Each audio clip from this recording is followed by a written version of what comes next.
اور اس پہ council of نیکیاں جو منعقد ہوئی سب سے زیادہ اس میں اسے فروغ دیا گیا.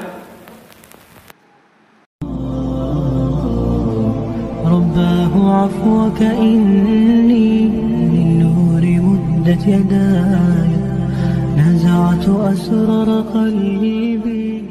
اس نے یہاں سے پھر انہوں نے یونان کے اندر ایک عقیدہ گھڑا، عقیدہ حلول کا.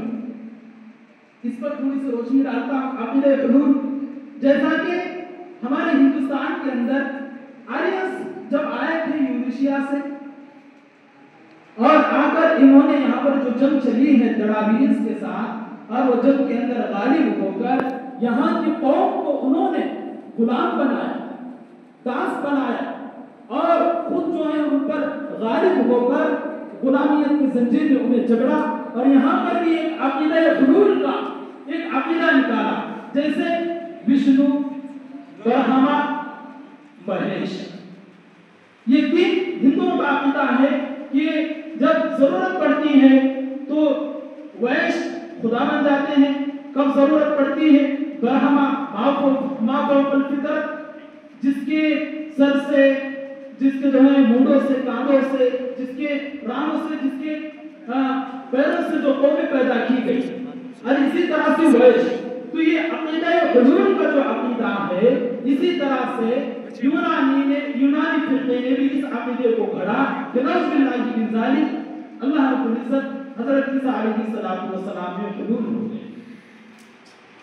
تو یہ عقیدہ بھی ان کا اپنے حد تک چلتے رہا، کچھ دیر انہیں کامیابی ملی، لیکن یہی عقیدوں پہ جیسا کہ آج موجودہ زمانے میں جو عیسائیت ہیں، بنیادی طور پر ان کی تین عقیدے ہیں جنہیں ہمیں ذہن میں رکھنا ہے، جس پر ہمیں مطالعہ کرنا ہے اور ان کے پردے کو فحش کرنا ہے.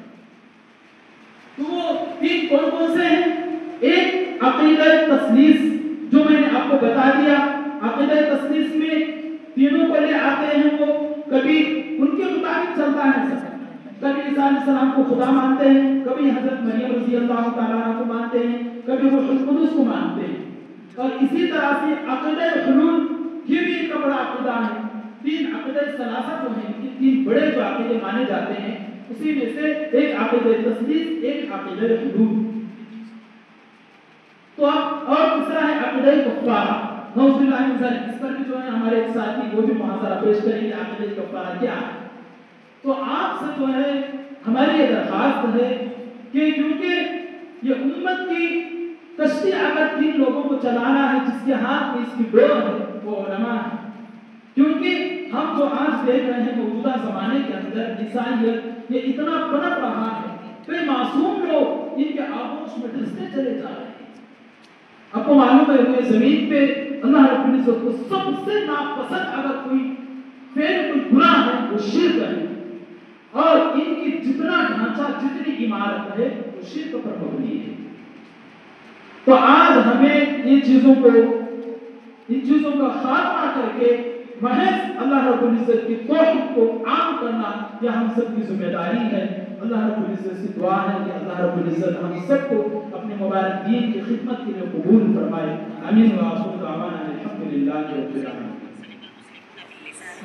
اشرقت نفسي بنور من فؤادي